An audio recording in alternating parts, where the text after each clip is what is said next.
Corona virus से बाहर हुए अभी 2-3 साल भी नहीं हुए सही से, जहां कोरोना वायरस की वजह से हर बड़े बड़े कंट्री की जीडीपी गिर गई, देश की अर्थव्यवस्था खराब हो गई, जहां लाखों करोड़ों की जान गई, जहां परिवार अपने परिवार के सदस्य से अलग होता गया। ऐसी महामारी से बाहर आए हुए रिकवरी कर रहे हैं अभी कुछ कंट्री, जहां वहीं दूसरी ओर एमपॉक्स वायरस नाम से एक बीमारी फैल रही है, जहां वो अफ्रीका में धीरे धीरे अपने कदम बढ़ाते जा रहा है। इससे लोगों में इतना डर बढ़ता जा रहा है, ये ऐसा बवाल बसता जा रहा है। आखिर क्या है एमपॉक्स और क्यों इसका नाम एमपॉक्स ही रखा गया, इन सारी चीजों पे हम बात करेंगे, काफी आसान तरीके से जानेंगे। तो मेरा नाम है शुभम और मैं भारत के प्यारे शहर दिल्ली में रहता हूं। तो चलिए शुरू करते हैं। है कि ये मरीज प्रभावित देश से लौटा है।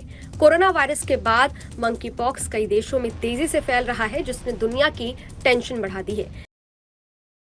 जिस तरीके से कोरोना वायरस का ओरिजिन हमें पता है चाइना से आया है, वो भी बैट के द्वारा, उसी तरीके से हमें एमपॉक्स के बारे में भी जानना पड़ेगा किस तरीके से उसका ओरिजिन हुआ है।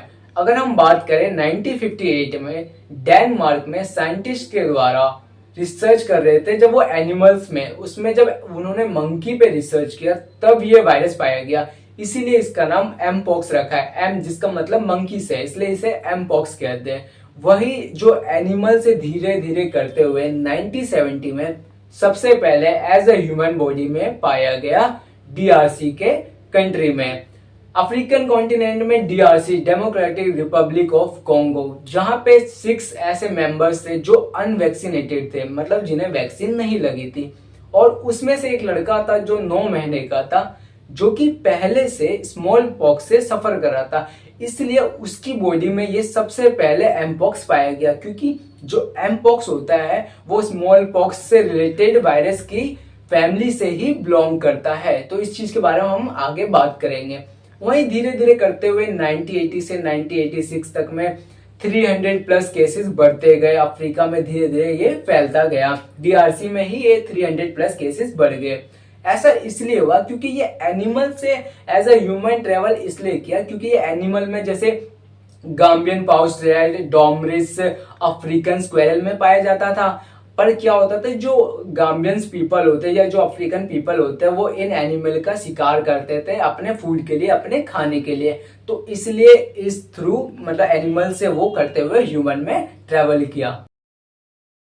ये तो हमने जान लिया एमपॉक्स का हिस्ट्री। हमें पता चल गया एमपॉक्स जो कि मंकी से ही रिलेटेड है और किस तरीके से ये मंकी से एज अ ह्यूमन ट्रेवल किया। लेकिन अगर हमें ये बात करें ये किस वायरस की वजह से होता है, ऑर्थोपॉक्स वायरस की वजह से होता है। क्यों? क्योंकि जो ऑर्थोपॉक्स वायरस है वो एक डबल स्टैंडर्ड डीएनए वायरस है, जो कि पॉक्सीविरेडे वायरस नाम की फैमिली से बिलोंग करता है। और इसी फैमिली से ही स्मॉल पॉक्स, काउ पॉक्स जैसे रिलेटेड वायरस भी बिलोंग करते हैं। तभी ये इजिली एनिमल और ह्यूमन दोनों में सरवाइव कर पाता है। वहीं हम बात करें इसके 2 मेजर फेज है, एक है क्लैड 1, एक है क्लैड 2।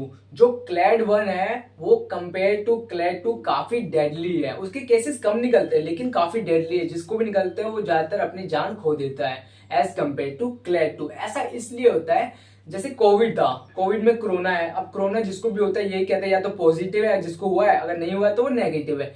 लेकिन इसमें क्या होता है, जो एमपॉक्स है उसके ना क्लेड के हिसाब से मतलब उसके पेशेंट निकलते हैं, इसके सिम्टम्स निकलते हैं। जैसे कि अब कोई बंदा है उसको एमपॉक्स हुआ है तो उसके में ये चेक किया जाता है उसको क्लैड 1 हुआ है या क्लैड 2 है। उस हिसाब से वो काफी मतलब इमरजेंसी के इसमें पोजीशन में होता है। अगर क्लैड 1 है तो काफी इमरजेंसी है क्योंकि उससे कुछ भी हो सकता है। क्लैड 2 में फिर भी उतना सीरियस कंडीशन नहीं होता है, इसलिए इसे डिवाइड किया गया क्लैड 1 और क्लैड 2 में।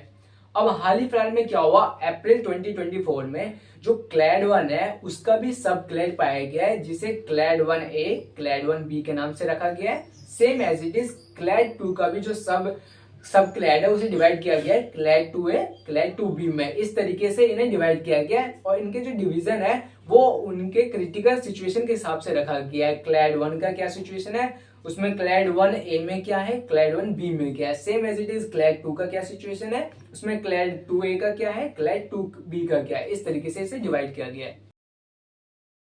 ये तो हमने जान लिया इसके बारे में। अब हम इसके आउटब्रेक्स के बारे में जान लेते हैं, किस तरीके से 1970 में पहला केस निकलने के बाद किस तरीके से ये आउटब्रेक फैलता गया। इन चीजों को हम जानेंगे। तो पहले हम एक चीज की बात कर लेते हैं जो हमें यूज करना पड़ेगा यहाँ पे, DRC, democratic Republic of Congo. यहाँ पे सबसे पहला केस मिला है, तो इसलिए हम इसको अब शॉर्ट फॉर्म में कॉन्गो कहेंगे, क्योंकि इसकी जरूरत हमें अभी डाटा में पड़ेगी। ठीक है, तो सबसे पहले पे आ जाते हैं 1970 में कोंगो में क्लैड 1, अभी मैंने बताया था आपको क्लैड 1 क्लैड 2 इसलिए कहा था क्योंकि इसके जो केसेस होते हैं वो क्लैड के हिसाब से मिलते हैं, ना कि सिर्फ एमपॉक्स के हिसाब से मिलते हैं। तो इस चीज का ध्यान देना है। ठीक है, 1970 में डीआरसी मतलब कोंगो में क्लैड 1 के 5 केसेस मिले। वही 1971 में नाइजीरिया, जो कि अफ्रीकन कॉन्टिनेंट का एक कंट्री है, वहां पे क्लैड 2 के 2 केसेस मिलते हैं। फिर 1981 से 1986 में कोंगो में ही जो केसेस 5 मिले थे वो 338 केसेस हो जाते हैं क्लैड 1 के ही। वो धीरे धीरे बढ़ते हुए 1995 से 1996 में 500 केसेस बढ़ जाते हैं कोंगो में क्लैड 1 के। तो इस तरीके से अफ्रीका में तो ये फैल रहा है धीरे धीरे, वो भी कोंगो में ही ज्यादा केसेस बढ़ते जा रहे थे, 2000 ऐसे करते हुए बढ़ रहे थे। अब वो धीरे धीरे करते हुए नॉर्थ अमेरिका में, यूएसए में 2003 में क्लैड 2 के फेजेस 17 केसेस आते हैं। इस तरीके से ये आउटब्रेक धीरे धीरे बढ़ता जा रहा है। ये तो हमने जान लिया किस तरीके से आउटब्रेक होने लगा धीरे धीरे अफ्रीकन कॉन्टिनेंट से निकलता हुआ नॉर्थ अमेरिका, एशिया की तरफ धीरे धीरे फैल रहा है धीरे धीरे। ठीक है, लेकिन जो इसके सिम्टम्स होते हैं वो कैसे पता चलेंगे? अभी जो हमने लास्ट 2-3 साल पहले कोविड को फेस किया पूरी वर्ल्ड वाइड कंट्री ने, उसके सिम्टम्स सबको पता चला है किस तरीके से कोविड के सिम्टम्स है, उसमें फीवर आने लगता है धीरे धीरे, काफी चीजें हमने जानी। सेम एज इट इज जो एमपॉक्स है उसमें भी ये होता है कि बॉडी में पेन होने लगता है, मसल्स पेन होने लगते हैं, हेडेक होने लगता है, फीवर होने लगता है, आपको थोड़ा वीकनेस सा लगने लगता है, आपके बॉडी में धीरे धीरे पॉक्स स्टार्ट होते हैं। लेकिन इन चीजों को हम जानेंगे कैसे? तो इसकी भी ना 3 फेज होते हैं, किस तरीके से ये हमारे बॉडी में स्टार्ट हो रहा होता है, किस तरीके से ये बॉडी में फाइनल स्टेज तक पहुंच रहा होता है। तो इसके जो 3 फेज होते हैं वो इस तरीके से होता है। इंक्यूबेशन होता है पहला स्टेज, दूसरा प्रोडोम सेकंड स्टेज, तीसरा होता है रैशेस। जो पहला स्टेज होता है इंक्यूबेशन, इंक्यूबेशन में क्या होता है, ये हमारी बॉडी में 1-2 वीक, 1 से लेकर 2 वीक तक रहता है। इसमें किसी को पता नहीं चलता है कि आपके अंदर एमपॉक्स हो चुका है, क्योंकि ये छुप के बैठा हुआ होता है आपकी बॉडी में। ना आपको कोई फीवर फील हो रहा होगा, ना आपको वीकनेस फील हो रहा होगा, आपको लगेगा आप रिलैक्स हो। लेकिन जो 1-2 वीक का जो इंक्यूबेशन फेज है वो जब कंप्लीट होता है उसके बाद आता है डेडली फेज, जिसे प्रोडोम कहते हैं। उसमें सारे सिम्टम्स एकदम से आउटब्रेक होते निकलने लगते हैं, जैसे कि फीवर होने लगेगा, हेडेक होने लगेगा, मसल्स पेन होने लगेगा, वीकनेस होने लगेगी, गले के नीचे ये जो जॉ लाइन है, ये जो नेक है, इसके बीच में थ्रेटनिंग मतलब स्वेलिंग सी होने लगेगी, सूजन सा आने लगेगा। तो इन चीजों से आपको धीरे धीरे पता होने लगेगा। और जो लास्ट फेज जो कि आपको पूरा कंफर्मेशन देती है वो है थर्ड, रैशेस, जिसमें क्या होता है आपकी बॉडी में रैशेस होने लगते हैं। कहाँ पे? जैसे पाम में होने लगते हैं बहुत इजीली, आपके नेक में होने लगेंगे, स्किन में होने लगेंगे, माउथ में होने लगेंगे, चिक में होने लगेंगे। तो ऐसी जगहों पे मतलब टोटली स्किन पे रैशेस होने लगेंगे। और जो रैशेस होते हैं वो इस तरीके से स्टार्ट होते हैं, जैसे एक स्मॉल पॉक्स होता है, बॉडी में स्मॉल पॉक्स जैसे स्टार्ट होता है, वो क्या होता है स्मॉल पॉक्स होता है, तो इसमें भी होता है स्मॉल पॉक्स होने लगते हैं। फिर वो धीरे धीरे करते करते एक फेज लेने लगता है, धीरे धीरे थोड़ा सा बड़ा होने लगता है, उसके अंदर फ्लूइड जमा होने लगता है। तो इस तरीके से जो एम पॉक्स है वो स्टार्टिंग फेज इंक्यूबेशन से रैशेस तक आपकी बॉडी में इस तरीके से काम करता हुआ जाता है। और आपको जो स्टार्टिंग का फेज है उसमें पता नहीं चलता है, लेकिन जो प्रोडोम फेज होता है उसमें आपको पता चलता है और आप वहां से फिर प्रिकॉशंस लेने लगते हो। अब हम जान लेते हैं इसके ट्रांसमिशन के बारे में। एनिमल के काटने या उसके स्क्रैचेस, नाखून लग जाने की वजह से, या जो मेन रीजन है एनिमल को काट के खाने की वजह से ही फैलता है। लेकिन अब हमें ये भी जानना होगा ये ह्यूमन टू ह्यूमन कैसे फैलता है। फॉर एग्जाम्पल एक बंदा है ए नाम का, इसको एमपॉक्स वायरस है। अगर कोई बी बंदा उसके कांटेक्ट में आता है, उसकी पर्सनल चीजों को यूज करता है, तभी ये एमपॉक्स वायरस उसको फैलेगा, ना कि उसके छींकने और खांसने से। जैसे कि कोविड-19 में होता था, कहते थे 2 गज की दूरी है जरूरी, इसलिए कहते थे क्योंकि फॉर एग्जाम्पल जिसको कोविड-19 हुआ है, मतलब उसमें नॉर्मल सिम्टम नहीं होते थे, उसको कोल्ड हो जाएगा, कफ हो जाएगा, फीवर हो जाएगा, तो अगर वो खांसेगा, छींकेगा, तो जो वायरस है उसके माउथ से निकल के जो सामने कोई बंदा उसके कांटेक्ट में आ रहा है या थोड़ा सा नियर बाई है, वो उसमें एयर के थ्रू ट्रेवल हो जाता है। लेकिन इसमें ऐसा नहीं होता है। तो इसलिए एमपॉक्स में क्या होता है, पर्सनल चीजें यूज करने की वजह से, उसके पूरे कांटेक्ट टच में रहने की वजह से तभी ये फैलता है। इस तरीके से ट्रांसमिशन होता है ह्यूमन टू ह्यूमन। लेकिन दोस्तों इसके ट्रांसमिशन को तो जान लिया आपने, घबराने की जरूरत नहीं है। जैसे कोविड-19 में सारी महामारी की तरह, मतलब इतनी बड़ी महामारी को सब फेस कर रहे थे, अपने परिवार से अलग हो गए थे, देश की जीडीपी गिरने लगी थी, बड़ी बड़ी कंट्री की, सब डर चुके थे और डरेंगे भी। क्यों? क्योंकि ये एक एकदम से निकलने वाली बीमारी थी जिसका ना कोई वैक्सीन था ना कोई प्रिवेंशन था। लेकिन इसमें हमें डरने की जरूरत नहीं है, क्योंकि एमपॉक्स के बारे में हमें 1958 में पता चल गया था, जब रिसर्च कर रहे थे डेनमार्क में, एनिमल्स में, मंकी में सबसे पहले पाया गया। तो इसके वैक्सीन जो है हमने पहले से प्रिवेंट कर रखे हैं बड़ी बड़ी कंट्रियों ने।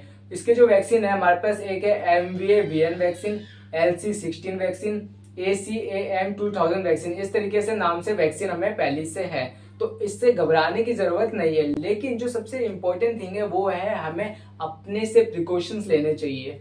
फॉर एग्जाम्पल, आपको पता है आपके पास वैक्सीन है, हमारी कंट्री के पास वैक्सीन है, लेकिन क्या अपने से प्रिकॉशंस भी तो लेना है। पहले प्रिकॉशंस हम ये भी ले सकते हैं जो नॉर्मली लेना है, चाहे वायरस हो या ना हो, चाहे कोई बीमारी फैले या ना फैले, हैंड सैनिटाइज करते रहने चाहिए, प्रॉपर सैनिटाइजर यूज करना चाहिए। अगर आपको लगता है आपकी तबीयत खराब है, आपको फीवर है, कुछ भी है, तो डॉक्टर से कंसल्ट कराना चाहिए सबसे पहले।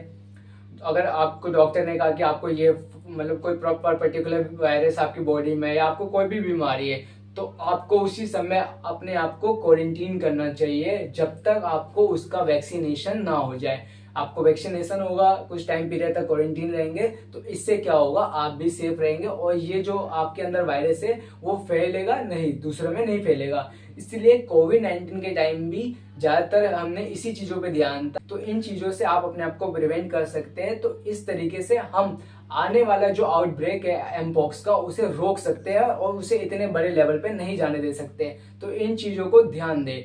तो आई होप आपको मेरी वीडियो इन्फॉर्मेटिव लगी होगी, तो चैनल को सब्सक्राइब, वीडियो को लाइक और शेयर जरूर करें।